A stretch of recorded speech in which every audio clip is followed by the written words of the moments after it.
ஆனால் நான் ஒரே ஒரு கேள்வி கேட்கிறேன். நீங்களும் ஒரு எதிர்க்கட்சி தலைவராக முதலமைச்சராக இருந்திருக்கீங்க. இப்போ பிரச்சனைகள் எல்லாம் மூடிக்கொண்டு நமக்கு வேண்டியது என்ன? அந்த திட்டத்தை இங்கே அனுமதிக்க கூடாது என்பதுதான் நம்ம திட்டம். அதற்கு முதலமைச்சர் உங்களையும் சேர்த்துதான் நான் இருக்கிற வரையில் அதை வரவிட மாட்டேன் என்று ஒரு தரத்துக்கு 3 தரம் பிரகடனம் செய்கிற பொழுது நீங்கள் என்ன செய்திருக்க வேண்டும்? முதலமைச்சருடைய இந்த உறுதியை நம்பி நாங்கள் இந்த திட்டத்தை ஆதரிக்கிறோம் சொல்லியிருந்தால் அதுதான் பெருமையாக இருக்கும். அதான் பண்ண போறாங்க முதலமைச்சர் அவர்கள். மாண்புமிகு பேரவைத் தலைவர் அவர்களே, எதிர்க்கட்சி தலைவர் அவர்களை பொறுத்த வரைக்கும் அலட்சியப்படுத்தி விட்டு ஏன் காலதாமதம் என்று ஒரு கேள்வி கேட்டிருக்கிறார். அவர்கள் பார்வையில் அது அப்படியே இருக்கலாம், அலட்சியமாக கூட இருக்கலாம், அல்லது நாங்கள் தவறிவிட்டோம் என்று கூட இருக்கலாம். ஆனால் எங்களுடைய பார்வையை நாங்கள் அலட்சியப்படுத்தல. அவ்வப்போது நாங்கள் இந்த பிரச்சனை சுட்டி காட்டியிருக்கிறோம், கடிதங்கள் எழுதியிருக்கிறோம். அதனால தான் திரும்ப திரும்ப சொல்லுகிறேன், எந்த காரணத்தை கொண்டோ தமிழ்நாட்டுக்குள்ள அவர்கள் போடக்கூடிய இந்த திட்டம் நிச்சயம் வரக்கூடிய வாய்ப்பே இருக்காது. அதை தடுத்து நிறுத்துவோம். அப்படி ஒரு சூழல் வந்தால் அந்த பொறுப்பில் நான் இருக்க மாட்டேன், முதலமைச்சர் பொறுப்பு இருக்க மாட்டேன் என்று தெளிவாக சொல்லிவிட்டேன். எனவே தயவு கூர்ந்து மீண்டும் மீண்டும் நான் கேட்டுக்கொள்கிறேன், எதிர்க்கட்சி தலைவரையும் சேர்த்து எதிர்க்கட்சியும் சேர்த்து நான் கேட்டுக்கொள்கிறேன். ஏற்கனவே எல்லா கட்சி தலைவரும் ஆதரித்து பேசியிருக்கிறார்கள். எனவே நீங்களும் அதை ஆதரித்து ஏகமனதாக நிறைவேற்றி தர வேண்டும் என்று சபாநாயகர் மூலமாக உங்களை நான் பணிவோடு கேட்டுக்கொள்கிறேன். மாண்புமிகு எதிர்க்கட்சி தலைவர்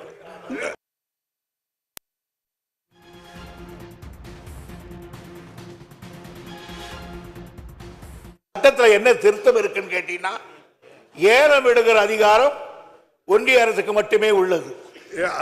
அடுத்த சென்டர் சுரங்க குத்தகை வழங்கும் அதிகாரம் மட்டுமே அரசு கொண்டு. எனவே அவர்கள் ஏலம் விட்டாலும் அவருக்கு குத்தகை விடுகிற அதிகாரம் இவர் கையில் தான் இருக்கிறது. எனவே நிச்சயமாக இந்த அரசு அவருக்கு குத்தகைக்கு கொடுப்படாட்டும். எங்களுக்கு அந்த அதிகாரம் இருக்கிறது. மத்திய அரசு ஒன்றிய அரசு எங்களை ஒன்றும் செய்துவிட முடியாது. அதை எதிர்க்கின்ற வல்லமை தைரியமும் எங்கள் முதலமைச்சர் கொண்டு. சரி, முதலமைச்சர் தான் கோரிக்கை. மாண்புமிகு எதிர்க்கட்சி தலைவர்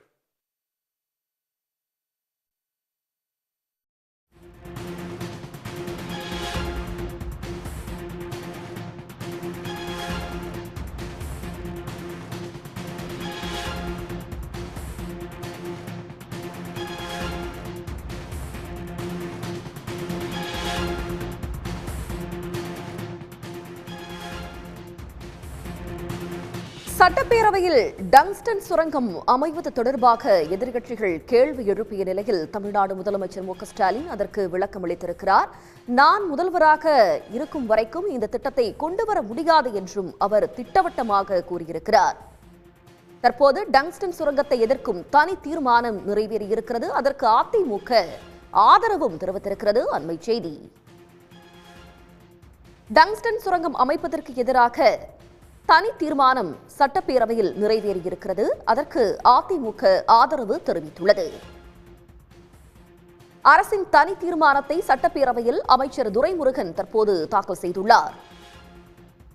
டங்ஸ்டன் சுரங்கத்தை எதிர்க்கும் தனி தீர்மானம் சட்டப்பேரவையில் ஒருமனதாக நிறைவேறியுள்ளது. டங்ஸ்டன் சுரங்கம் அமைப்பதற்கு எதிரான தனி தீர்மானத்திற்கு அதிமுக ஆதரவும் தெரிவித்துள்ளது.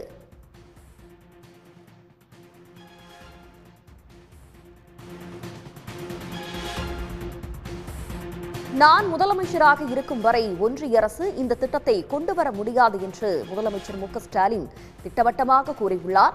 டங்ஸ்டன் சுரங்கம் அமைப்பதற்கு எதிரான தனி தீர்மானத்திற்கு அதிமுகவும் ஆதரவு தெரிவித்திருக்கிறது. மாநில அரசின் ஒப்புதல் இன்றி டங்ஸ்டன் சுரங்கம் தொடர்பான எந்த நடவடிக்கைகளையும் தமிழ்நாட்டில் மேற்கொள்ள முடியாது என்றும் விளக்கம் அளிக்கப்பட்டுள்ளது.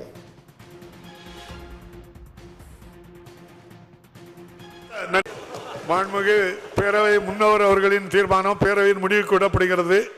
ஏற்போர் ஆம் என்க, மறுப்போர் இல்லை என்க. மறுப்போரே இல்லை என்று கருதுகிறேன். மறுப்போரே இல்லை. தீர்மானம் ஒரு மனதாக நிறைவேறியது. பேரவையின் இன்றைய நிகழ்ச்சிகள் இத்துடன் முடிவுற்றன. பேரவை மீண்டும் நாளை காலை 9 மணிக்கு கூடும். மாண்புமிகு பேரவை முன்னவர் அவர்களின் தீர்மானம் பேரவையின் முடிவுக்கு விடப்படுகிறது. ஏற்போர் ஆம் என்க, மறுப்போர் இல்லை என்க. மறுப்போரே இல்லை என்று கருதுகிறேன். மறுப்போரே இல்லை. தீர்மானம் ஒரு மனதாக நிறைவேறியது.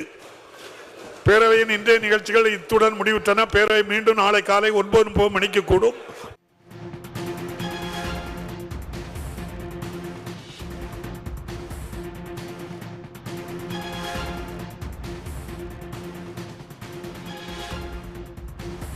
டங்ஸ்டன் சுரங்க திட்டத்தை தடுத்தே தீர்வோம் என்று முதலமைச்சர் மு க ஸ்டாலின் திட்டவட்டமாக கூறியிருக்கிறார். திட்டத்தை தமிழ்நாடு அரசு அனுமதிக்காது என்று சட்டப்பேரவையிலேயே முதல்வர் பிரகடனப்படுத்தியிருக்கிறார்.